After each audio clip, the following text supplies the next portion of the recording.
the news, National Assembly's Joint Committee seeks common ground for economic growth. A situation whereby we now depend almost entirely on the importation of these products, even when we daily supply the world about 2% of its crude oil requirements, is, to say the least, highly worrisome. No one can deny that smuggling takes place across our border, but for PMS and every other commodity that you can think of, this is real. Plus, House of Representatives debunks rumor of inducement for committee's appointments.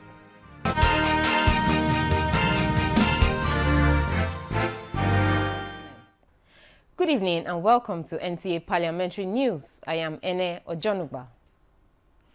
The National Assembly's Joint Committee investigating alleged economic sabotage in the Nigerian petroleum industry wants players in the sector to reach a common ground for stability and overall economic growth in Nigeria. The committee made the appeal during an interactive session with stakeholders. National Assembly correspondent Lami Ali reports. The intervention by the National Assembly in Nigeria's petroleum industry, says the chairman of the committee and Senate leader Opeyemi Bamidele, is imperative for sanity and economic prosperity, as the resource is Nigeria's major source of foreign exchange, the inflow of which reduces inflation. He added that getting Nigeria's local refineries working will make a huge difference. A situation whereby we now depend almost entirely on the importation of these products, even when we daily supply the world about 2% of its crude oil requirements, is, to say the least, highly worrisome. It is unfair and unpatriotic to treat government business as an orphan while private businesses are flourishing. Developments in the sector in terms of industry performance have not been as desired, going by the submissions of participants as they shared perspectives on current situation. This is one sector that is bedeviled by a lot of misinformation. I'm very happy that today we have an opportunity to be able to straighten, some of those, misinformations. No one can deny that smuggling takes place across our border, but for PMS and every other commodity that you can think of. This is real, Mr. Chairman. When the details come, we will tell you what we know. Concerns that have been expressed and around monopoly, that is a problem that has been identified. The right thing to do is to say, how do we address this problem, while at the same time ensuring that we protect our domestic industries. Minister of Finance Wale Edun says President Tinubu is making efforts to transform the industry and calls for cooperation from across board. Mr. President has signed some executive orders which have meant that oil and gas investments, particularly in the gas sector, have started to flow back. We saw a $500 million investment just a couple of weeks ago. The value chain in the downstream should be sustained to allow other investors to continue to play their role effectively. The investigation aims to engender accountability and transparency in the petroleum industry.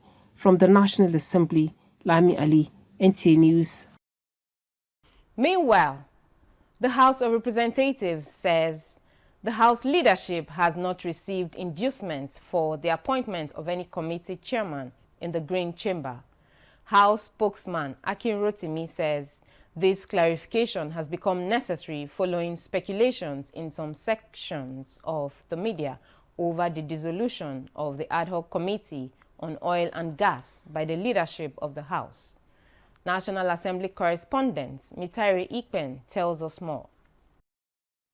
House spokesman Akin Rotimi in a statement was emphatic that the dissolution of the Joint Ad Hoc Committee investigating challenges in the oil and gas sector was not as a result of any rift between the Speaker and the Deputy Speaker, as insinuated in some sections of the media. He stressed that the House leadership dissolved the Ad Hoc Committee to ensure independence and effectiveness of the investigation. On his part, Deputy Speaker Benjamin Kalu says he's firmly in support of the dissolution of the Joint Committee, probing the activities of Nigeria's midstream and downstream petroleum sector, and that all principal officers of the House are on the same page on the issue. Representative Ugochinyere Ikeagwonu has equally debunked allegations that he gave $1.7 million to Speaker Abbas and the House leadership to secure the chairmanship position of the House Committee on Petroleum Resources downstream, describing the allegation as the handiwork of paid agents on a failed mission to smear the image of the House. Meanwhile, the House of Representatives says it remains committed to redeeming its resolution of 50% reduction in the salaries of members for 6 months to cushion the living condition of Nigerians.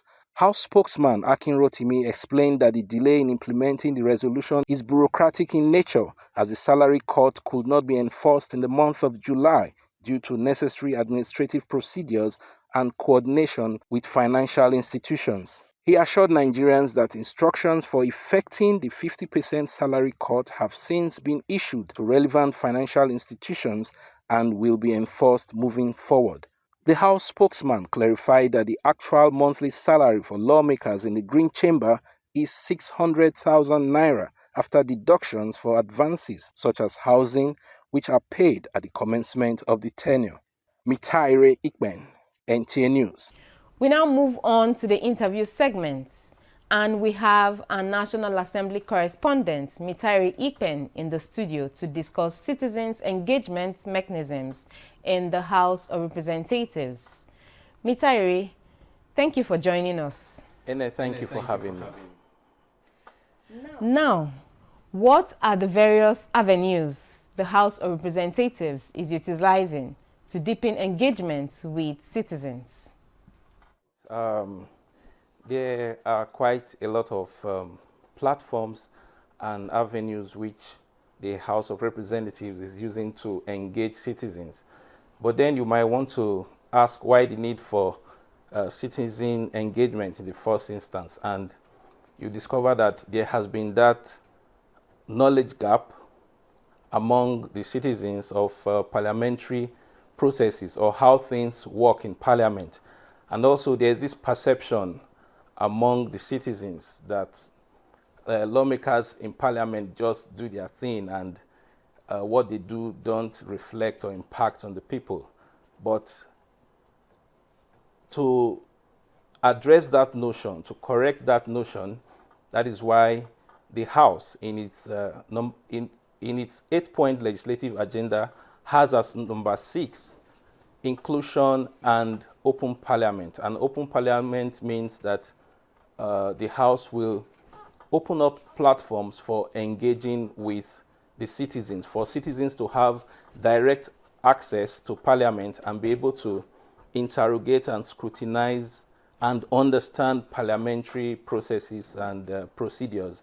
And that the House activated its open Parliament at when it was marking 1 year of its legislative year in July, the first week of July, precisely when it had its open legislative week. And during that open legislative week, Parliament, the House of Representatives, threw open its doors to welcome traditional rulers, youth groups, civil society organizations, to have one-on-one interface, and various sessions were held, various engagements were held with the citizens for them to know what is going on in Parliament, especially regarding critical and crucial bills that have to do with state police, for instance, considering the desire to address the security challenges in the country, and also the bill that had to do with constitutional rule for traditional rulers was also one of the crucial bills that were thrown open for debate, interaction with citizens during the Parliament's open week. And that helped to deepen the engagement with citizens, because a lot of citizens, the traditional rulers, for example, were able to make their inputs into why they think there should be constitutional rule for traditional rulers and why they think there should be state police, for instance. And a whole lot of other issues that came up, including inclusion for women and youth group. And also, another engagement platform for citizens engagement came up recently with the town hall meeting with youth groups and other youth organizations ahead of the protest that was slated for the 1st of August. And the House of Representatives used that as an avenue to engage and interface with the youth. The youth were able to tell the leadership of the House what their challenges are, and cabinet ministers were also on ground to explain the various policies and programs that the federal government has put in place for the youth to promote youth inclusion and all of that. And it was quite an interesting and engaging interface, and I think it was a win-win for both the government and the citizens. What outcomes are expected from citizens' engagements initiated by the House? All right, talking about the outcome, Speaker Tajuddin Abbas was able to, some of the resolutions that arose from that town hall meeting with the youth groups, the Speaker took the resolutions to the President, and it's expected that those resolutions will form bills and motions that will be drafted to be able to address some of the socio-economic challenges being faced in the country, especially those that concern the youth and youth group in the society. And it is also expected that it will build trust between the citizens and Parliament.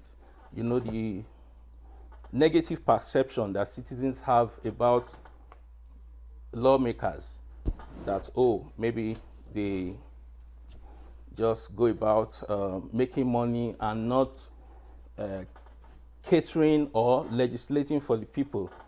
But that trust deficit will definitely be addressed by some of these engagements. And the House has also made it clear that the town hall meetings will now be held twice a year.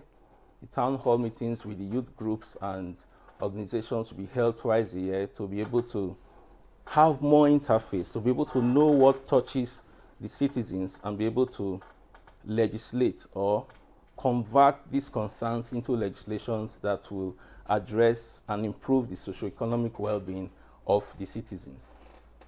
Thank you, Mitere, for being our guest. All right, thank you, NA, for having me.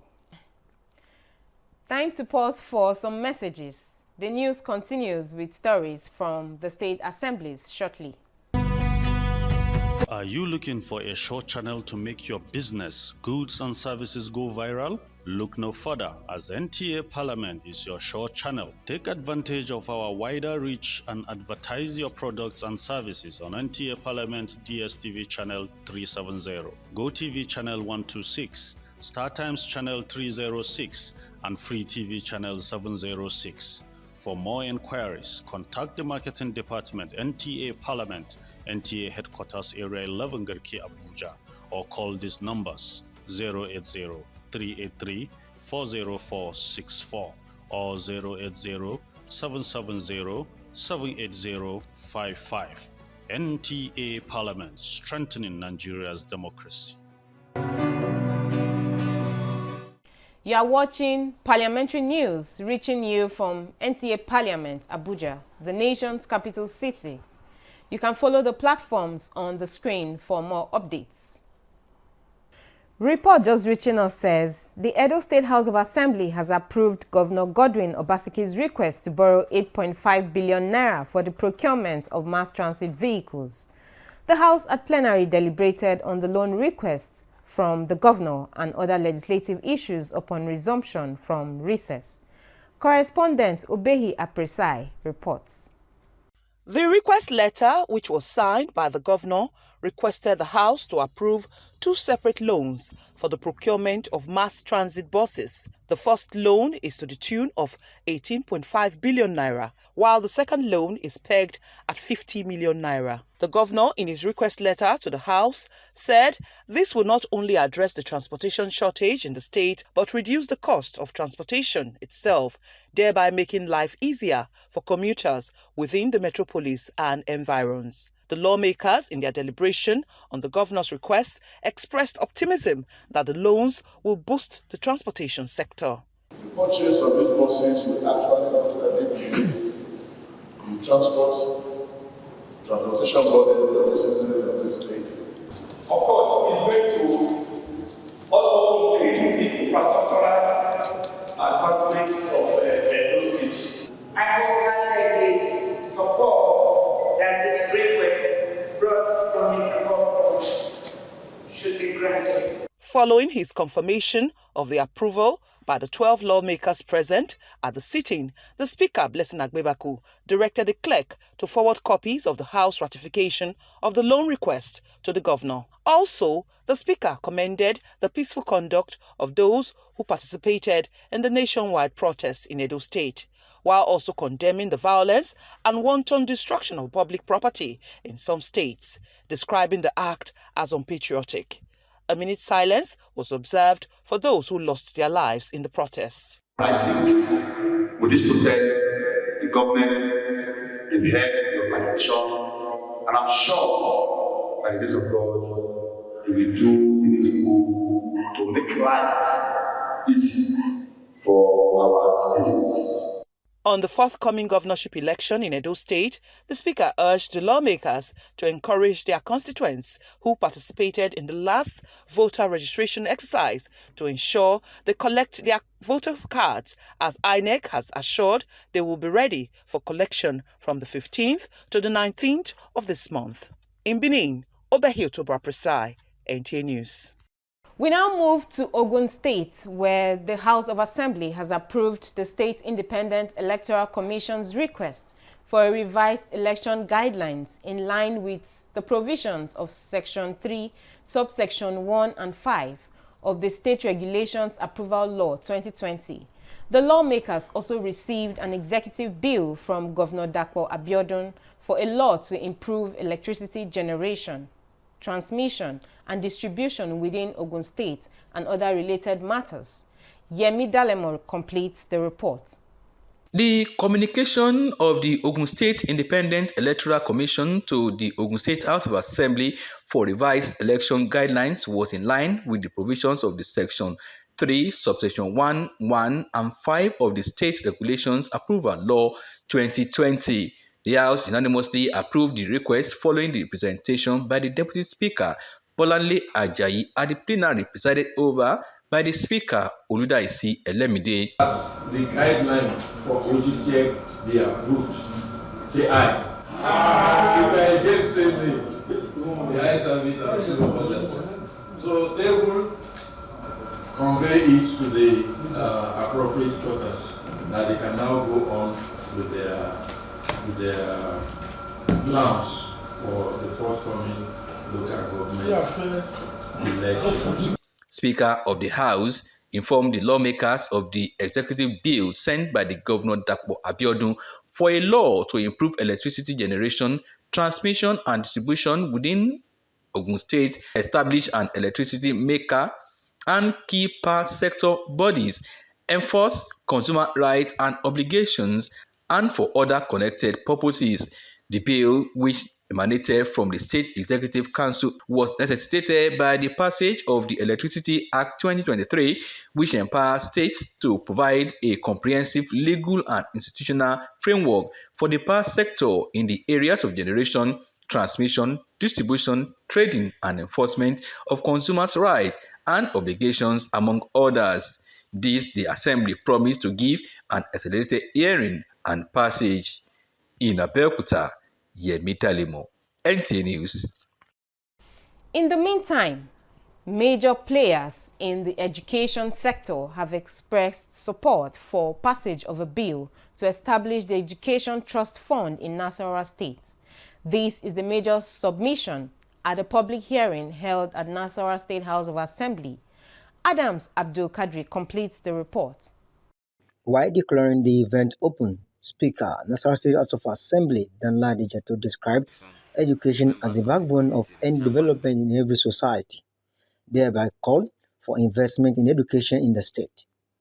Danladi Jatto enjoined the stakeholders to contribute positively so that the committee can have all the information needed to add to the bill before passing into law. And under normal circumstances, a bill of this nature have to be subjected to public hearing. And the essence of doing this is to get ingredients from members of the public, critical stakeholders from the education sector, so that at the end of the day, the bill will achieve the purpose that is being enacted. Academia maintained that Education Trust Fund B is coming at the right time, saying the establishment of Education Trust Fund will not only provide stable and sustainable funding for public schools and tertiary education only, but also reduce financial barriers for students and reducing inequality. In his opening remark, the chairman asked Committee on Education, Science and Technology, Ebe Yakub Bala, said the essence of this bill was to provide for quality education in the state. The provision of adequate infrastructure for educational institutions under the control and management of the state. The occasion had in attendance the representatives of all Nigerian Confederation of Principals of Secondary Schools, Academic Staff Union of Secondary Schools, Nigerian Union of Teachers, Nasarawa State University Kefi, Federal University Lafia, Isa Mustafa Agwe Polytechnic Lafia, College of Agriculture, Science and Technology Lafia. In Lafia, Adams Abdul Kadri, NTA News. Following the recent disorder in a number of cities in the United Kingdom, British High Commissioner to Nigeria, Dr. Richard Montgomery, has assured the large diaspora population of Nigerians in the UK of their safety and security. In a meeting in Abuja with Chairman NITCOM, Abike Dabiri Erewa, the UK High Commissioner said 12 towns were affected by the disorder and assured the UK government is doing everything possible to restore calm and normalcy to the affected communities, with 60 special courts comprising of the UK police and legal operatives set up to look into the criminal disorder. Dr. Montgomery equally informed that about 430,000 visa applications by Nigerians were successful this year, but advised visa applicants to apply by themselves and be circumspect of agents. The NITCOM boss, while applauding the UK government for their timely interventions, particularly the arrests made so far, advised Nigerians in the UK to stay safe and be cautious of their surroundings, particularly at this time. That's the size of our bulletin for this evening. For more updates, kindly follow NTA Parliament on the platforms showing on your screen. Thank you for staying with us. On behalf of the production crew, I am Ene Ojonuba. Bye for now.